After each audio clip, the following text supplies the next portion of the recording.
Hello दोस्तों, मैं सिंधु देवी अपने यूट्यूब चैनल सिंधु देवी लोकगीत में आप सबका स्वागत करती हूँ।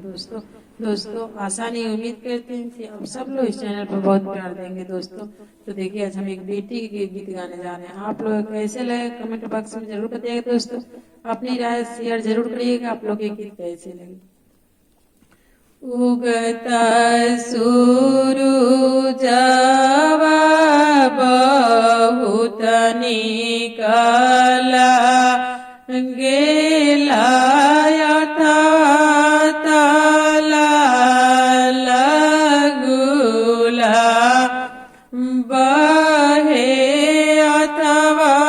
तला लगुला सूरुजा बहुत निकला गेला अथवा तला लगुला बहे अथवा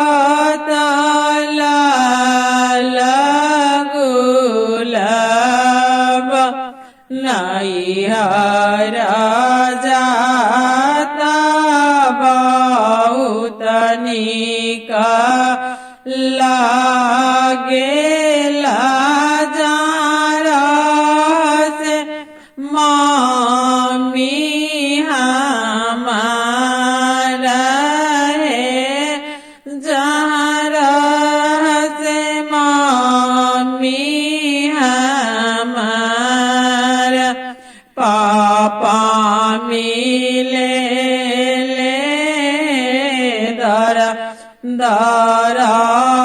दरवानिया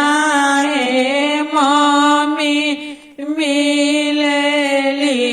राम रसोई है मामी मिलेली राम रसोई उगता सूरुजवा बहुत निकला गेले अथवा लगुला बहे अथवा तला लगुला नैहरा जाता बहुत निकला गेला जारा सबही ना हमारा है जहाँ सबही ना हमारा है बहिना मिले हमारा सोइया है जिनी बहिना प्राण के आधारा है जिनी बहिना प्राण के आधारा है नैहरा जा बहुत निकला गेले जहाँ राह सभाइया हमारा है जहाँ राह सभाइया हमार भैया